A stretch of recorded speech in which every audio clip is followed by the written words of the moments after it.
Oh my God, it's noon on Monday, January 10th, not to be confused with, well, when we do this on June 10th. And this is news that you can use from YAA with your dear friends Ray and Zach. How are you there, my hairy son? I'm doing well, Pops. Yeah. Yeah, I'm due for maybe a haircut and a shave, but that's okay. I am doing well. And I think we've got really exciting news for this morning. Before we do, though, Pops, I just want to give Rico a quick shout out. Good morning, Ray and Zach. Sorry I can't be there. I just got off a 12-hour shift. Or as your Pops likes to say, I worked a half day. Yes, you did. I feel sorry for you, but that was every day for me. I remember in the mornings you'd wake up, you'd be like, all right, going to work a half day. And then it Yep. took like the third time of you saying that before I realized that meant a 12-hour day. Yeah. We've got P. Degnan here with us, Bedford, Jimmy, Space, Steve, Jordan, MPEG, Neil, B. Posner. It's good to have everyone. Hogtown Biker here is with us. Yaldalda as well. Pops, let's kick things off with the breaking news of the morning, which is the chip shortage update, right? Chip shortage update. Chip shortage update. The bubble might be bursting. It might be. You hear that? Yeah, that was a pretty weak bubble burst. It bursted 3 times. I've heard that before. Let's continue though. So if I come back to, if I pull up the joinya.com/guides, we have the chip shortage data. We update this. The first time we published it was February 10th, so nearly a year ago. We update this once per week. We have the latest data. You can actually come here and see the updates. So the first time it was published was February 10th. You want to see what we were talking about back on March 3rd? Great. You can. Down here, okay?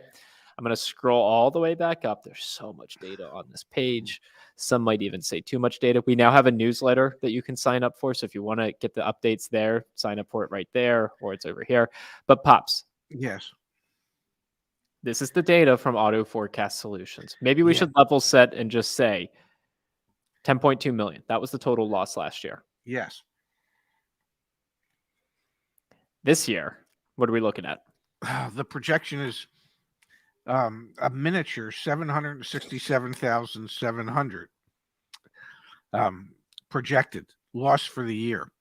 And you're thinking to yourself, oh my God, that's 9. They're going to be able to produce 9.5 million more vehicles than they did last year.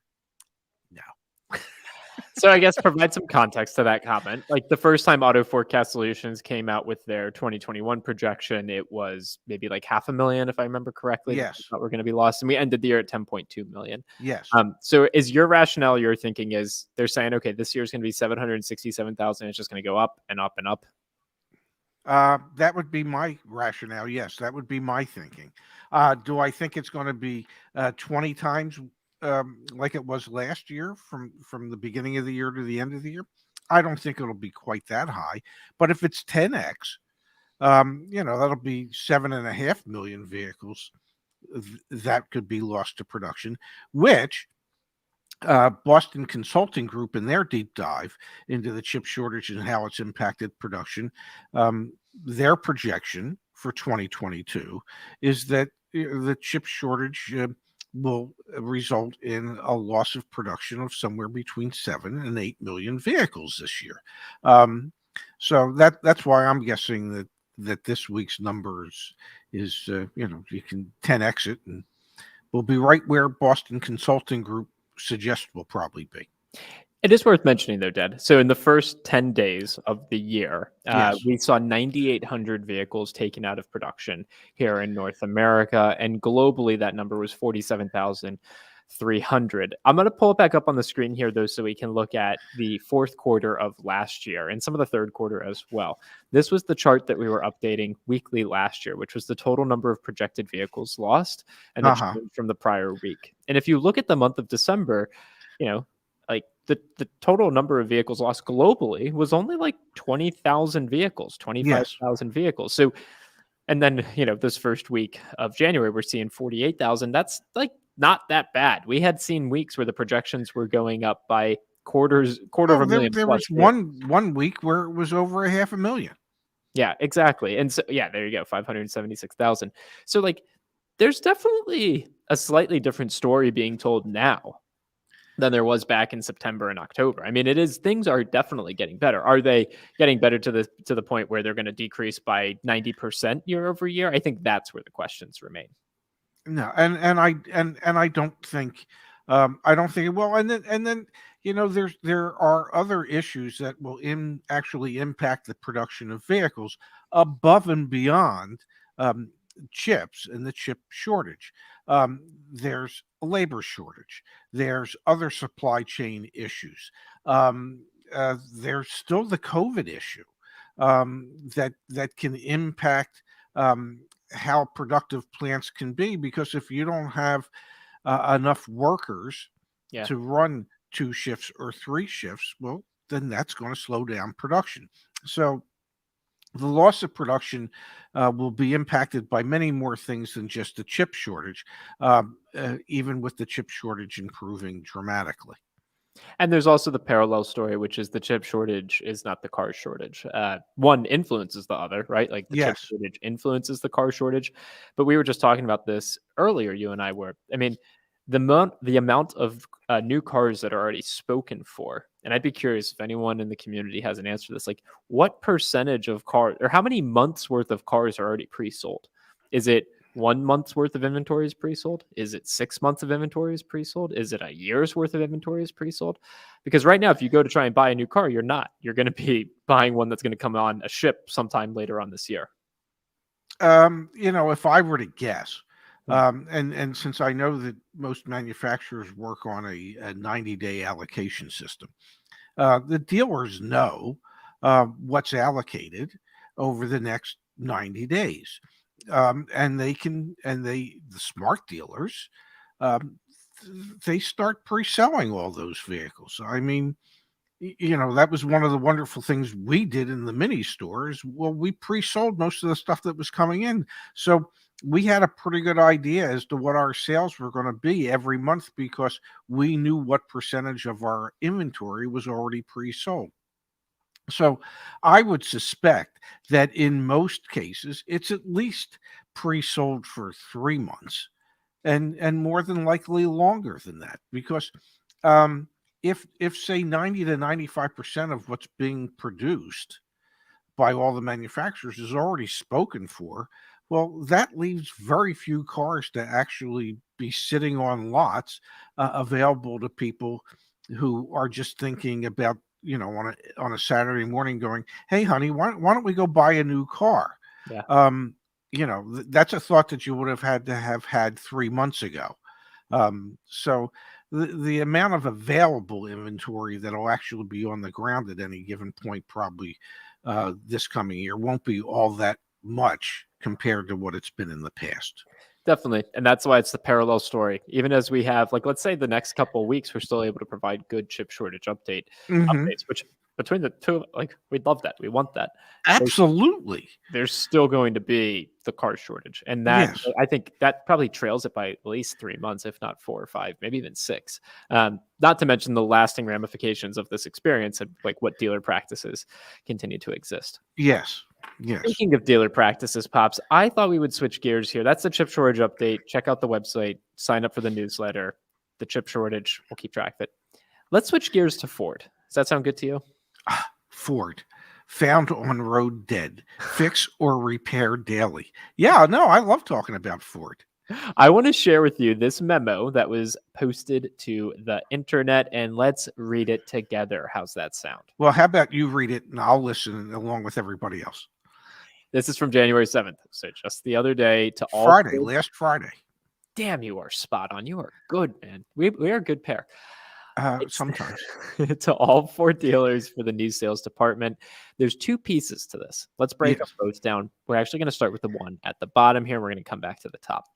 No sale provision. In order to prevent the resale of 2022 model year Ford F-150 Lightnings, Ford is offering support for a no sale provision to be signed by the customer at the time of purchase. Dealers may add this language to existing closing forms or create a new standalone document. the language reads, purchaser hereby agrees that it will not sell, offer to sell, or otherwise transfer any ownership interest in the vehicle prior to the first anniversary of the date hereof. Purchaser further agrees that seller may seek injunctive relief to prevent the transfer of title of the vehicle or demand payment from purchaser of all value received as consideration for the sale or transfer. Dealers should consult with their legal counsel to address any state specific requirements. Pops, let's break this piece of the memo down first. You first. You first. You first. Well, I mean, what's the breakdown? Ford. This is one of the most anti-consumer pieces that has ever come out from Ford. This is not a limited edition vehicle. This is not a Ford GT where maybe they make 500 in a year. This is an F-150 Lightning, okay, that they already have 200,000 reservations for, that they're planning on doubling or even more their production of the vehicle. They're figuring out ways to do it. So this, in a worst case scenario, this will be a product that will be produced in the 50 to 100,000 vehicle range. And you want to say to the people that buy it, you may own it, but you don't control the outcome of it for the first year. Whether you want to sell it, trade it, or do whatever you want with it, you can't. Well, I don't know of anything more anti-consumer than that. You've paid good money. They have reassigned their statement of ownership, the title of the vehicle, and reassigned it and put it in your name. They no longer have a say about the outcome of that vehicle, except they get you to sign this proposed addendum to a sales agreement. If I was a consumer, I would vote with my wallet and tell them, I hope you choke to death on all your Ford Lightnings. It's just, if there are people out there that want to spend whatever it's going to take to get a Lightning, and God knows the pricing is from like $41,000 to just under $100,000. Okay, if they want to spend that kind of money and they can turn around and sell it to somebody else and they can reap a profit for doing that, why is it Ford's business to say no? Who are they? Why? I mean, why do they get to say nah?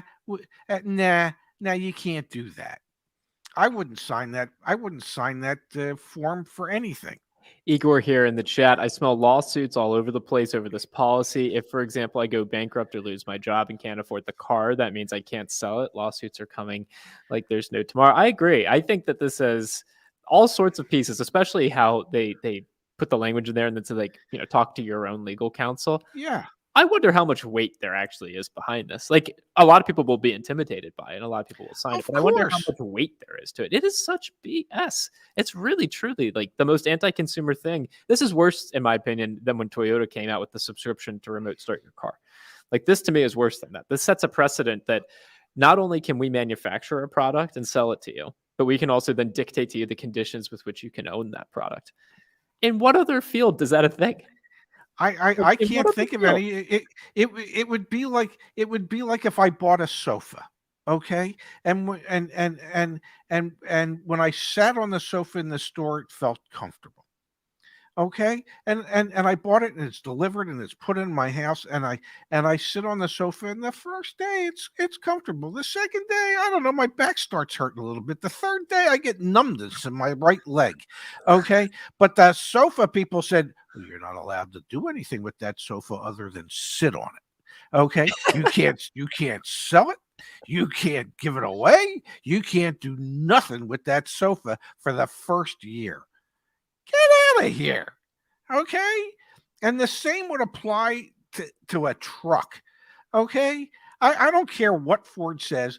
And really, are they going to have their team of lawyers running around the country looking for people who have put their vehicles up for sale so that they can then say, well, we're going to sue your ass? I don't think so.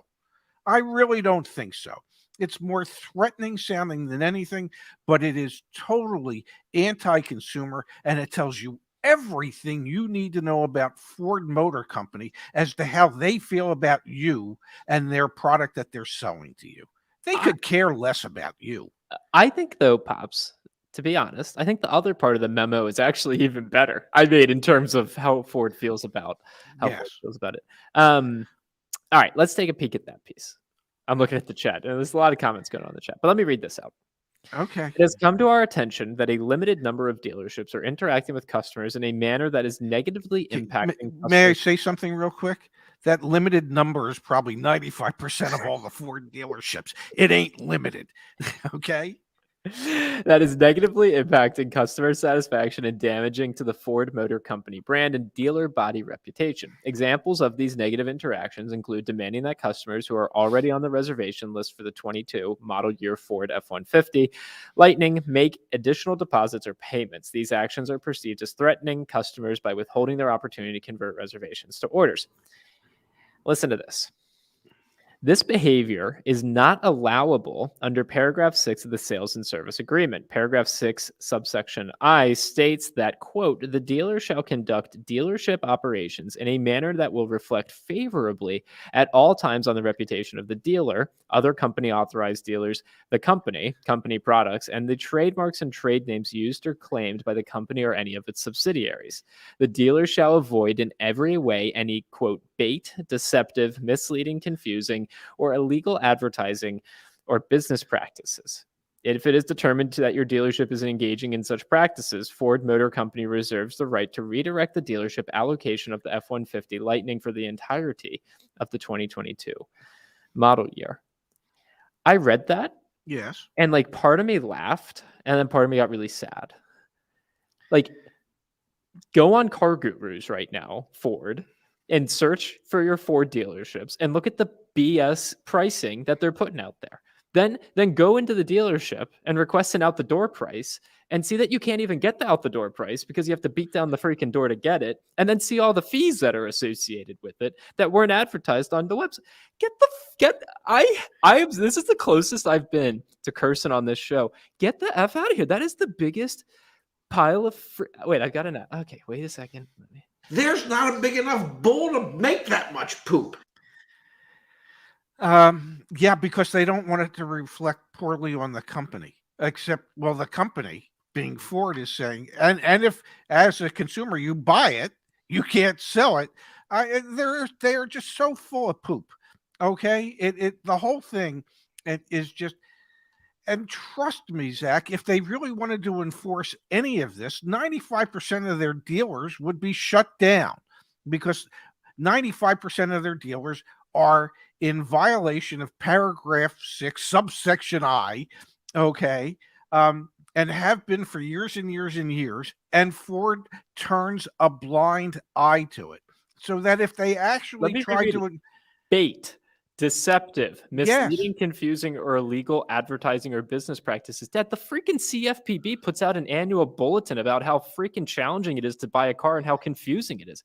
Like, if the freaking manufacturers actually cared for a second about you or me or any of the other people that totally get hosed on car deals every year, they could do something about it. they're not interested in doing anything about it. And trust me, Zach, if they try and enforce this on a handful of dealers to send a message, I guarantee you Ford gets sued because of selective enforcement.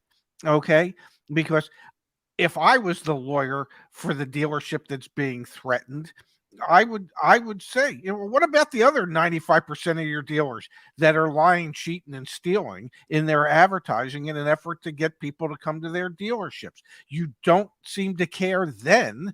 Why do you care now? And It holds no water. It's like it's a complete joke. It's a total joke. This whole clause in their contract is a freaking joke. well, I can tell you from years and years of experience in representing a number of major brands, that manufacturers beat the dealers up to take care of the customers. Okay, you should always take care of customer satisfaction is of utmost importance. And and when the manufacturers are given the opportunity to lead by example as to how we should take care of customers, they typically drop the ball because they won't take care of the customer. they pass on the opportunities to take care of the customers. And if they really wanted to take care of customers, then especially at Ford Motor Company, enforce paragraph 6, subsection I. Okay, and take care of the customers. Prove that you really care about the customers, but you won't because you don't. It's pretty simple. And every OEM has this like language in their dealership agreements, of course. So Absolutely. it's not fair for us to bash on Ford. However, I think getting this memo out there just like brings light to what's going on. And like, but we could say the same thing for GM. We could say the same thing for Oh, Honda. We could say absolutely. the same thing for Toyota.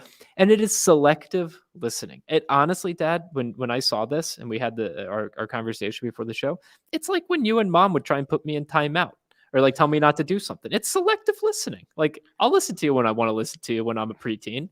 That's Ford's a freaking preteen. Like they're just like selectively enforcing their rules, and then they can't even enforce their rules. It is mind-boggling to me, and I think it's also why I'm fully starting to come full circle here. Ford will never be Tesla. GM will never be Tesla. They'll never be able to. They'll say value us like that. They'll never, because they're beholden to their dealers. They totally are. They're 100% beholden to their dealer network, which has served them well for 100 years.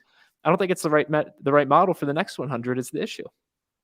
Well, and if I may say, at 26, you still employ selective listening, but that's neither here or there. I agree with you. Most of the manufacturers,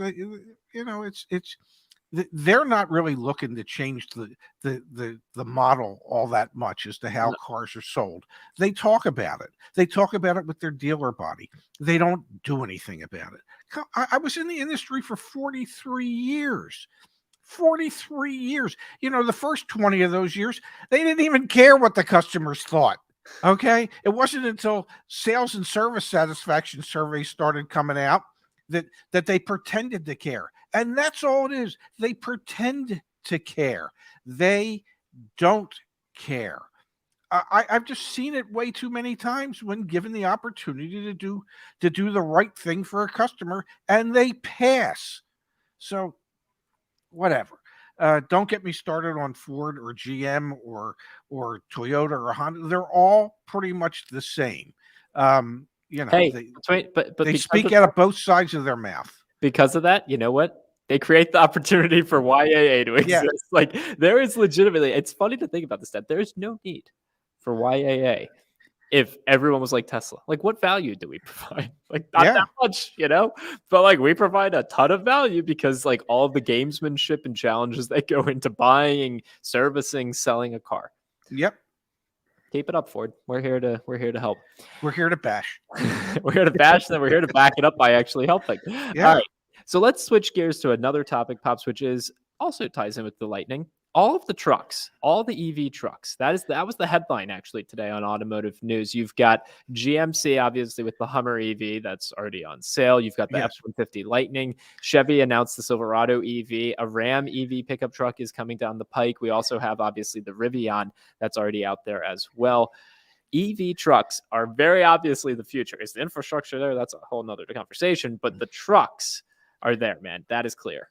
Yes, and the best part to me of the article was about Stellantis and why they're taking their time to say what they're going to have in their trucks, because they want to see what everybody else is doing so they can try and figure out some type of competitive advantage.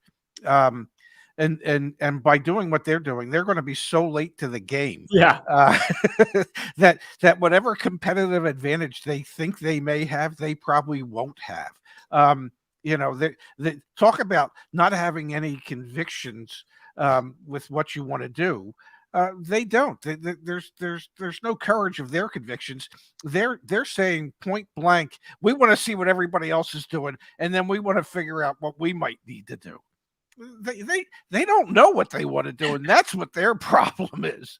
But yeah, you look at like these trucks. I mean, I was reading about the Silverado. There's a work truck that starts at like $41,000, and then the next level truck, the next level up, for non-work type stuff is $106,000. 106. Show me the money.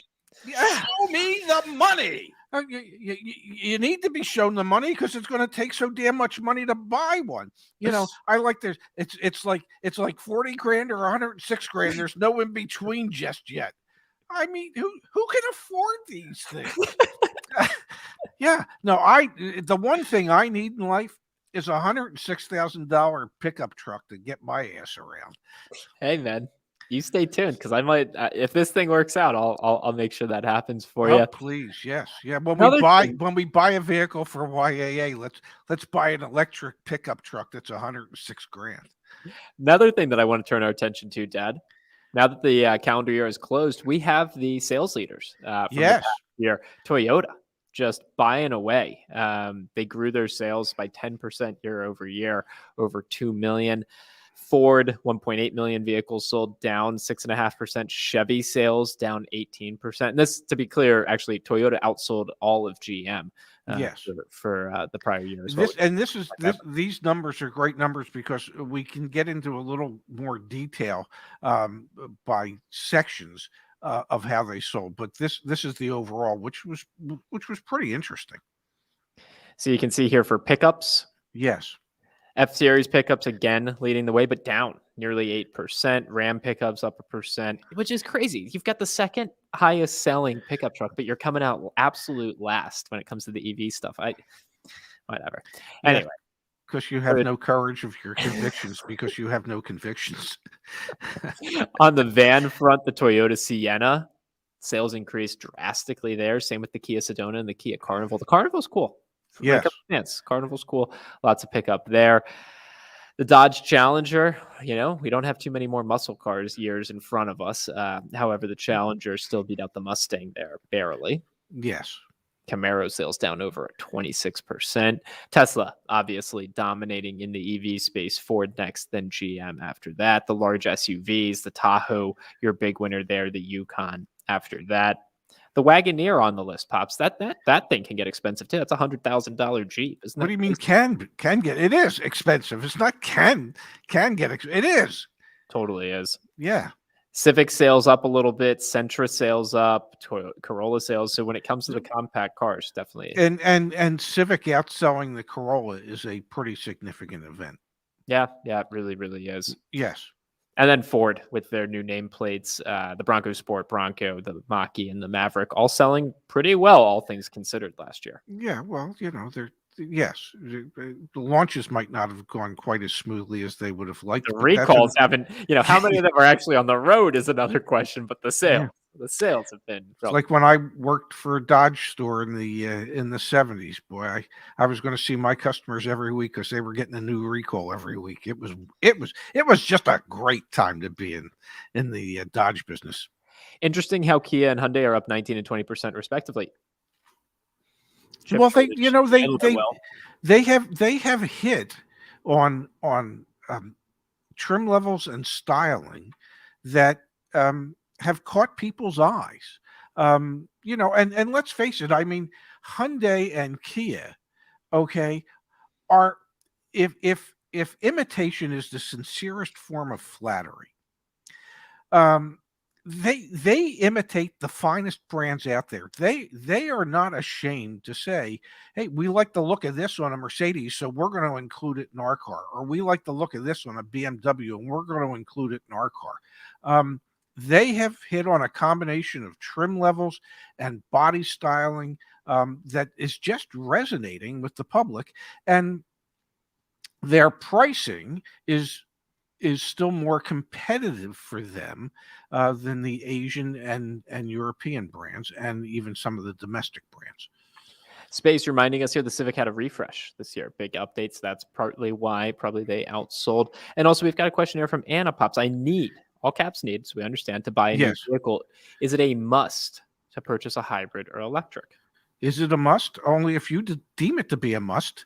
This conversation in 10 years, probably different. Like, yes, yeah, probably at that point. But today, no, it's up to you. No, what you need to look at is how long you're planning on keeping it and what it is that you hope to get out of it. The added cost of buying an electric vehicle today is is not saved in fuel for a total of about 10 years. And So, Justin's working on it right now. I was just reading it the other day. We should probably have it up back on joinya.com pretty soon. The cost to charge, broken down by your different geographic location and the cost of energy in your area. We actually if it's on a level 1, level 2, or level 3, how much it's going to cost you to charge up every night. mhm, Justin worked on that. We'll have it up on the website relatively soon. So I'd say, stand by for that as well. That'll help you think through the cost of ownership a little bit. yes, yes. Oh, and damn it, Dad. You know what? I just thought of something that I think would be a really good, really good. Can you vamp for a minute? Can I vamp for a minute? Yeah. Yeah. I was thinking, Hmm. that if things don't go well with YAA, Oh, God. that head of hair that you have could be worth millions in the toupee market. I'm just saying. Um, you know, uh, Keep I, going. I That's believe, good. I I almost believe, got what I need. I believe Rand Paul has curls like that on his toupee. Oh, God. I'm almost there. I'm almost there. Okay, I'm well, almost I'm there. glad you're almost there. I'm almost out of hairy things to talk about. All right. Okay. Oh, no, they took it down. Oh Oh, my. that's a What shame. what what was it? There was a tweet. It was a really, really good tweet. It was a gentleman who his mom was selling her 300,000-mile Toyota Camry or Corolla to Yeah. him, $200. Yeah. And she had just driven it. It was from like the 90s or whatever. And it was like a $20,000 car. I don't know, something like that. Yeah. He ended up asking the dealership where she got it serviced for the service records, and they sent him like a giant box of the service Yeah. records. And it turns out the total amount of service done on the vehicle was over 1.5 times the original value of the car. And so he was just making this case talking about how, like, in the United States, we don't really talk about the cost of ownership and how much maintenance, how expensive maintenance is. Because he also then calculated what the cost of fuel was for the 300,000 miles driven. And it was like trivial compared to the cost of maintenance. And that car had no issues. It Yeah. was just routine maintenance and the maintenance schedule. So I thought I'd pull that up for the really, you got to be kidding me, because that's another factor with the EVs. Supposedly, because they have less components, there's thousands of moving components within a nice car. Within an EV, it's like 20, 30, 40. Supposedly, there will be a lot of savings on the maintenance side. And I think that could be a really valid argument. I'm not an expert on it, that's Yes. for sure, so I won't comment on it. But I was going to pull that up, but it looks like he took his tweet down. It had tens of thousands of retweets because it was eye-opening for how Yeah. expensive it can be to maintain your car. You preach that. I know you do. Yeah. I mean, people just think of the price of the car. They don't think of what it actually takes to maintain it, to gas it, to insure it, which is why people have no real understanding as to how expensive it is to have a car on an annualized basis. Part of the way that we can help is if you are going to buy one of those extended warranties, don't overpay for that stuff. Go back, get a quote from us at joinya.com. Pops, thank you for today's show. This, I think, was really helpful, really good. We've got a team meeting in 30 minutes. You ready for that? Yes, I am. I can't wait. I don't even have time for lunch now. I'm sorry, man. I'm going to go get a quick snack. I think you should, because you've already overpaid for it. All right, Pops. I love you. Have a good rest of your day, and I'll see you in 20. I'll see you soon. Thank you, Zach. Thanks, guys. See ya. Yeah. Bye-bye, everybody.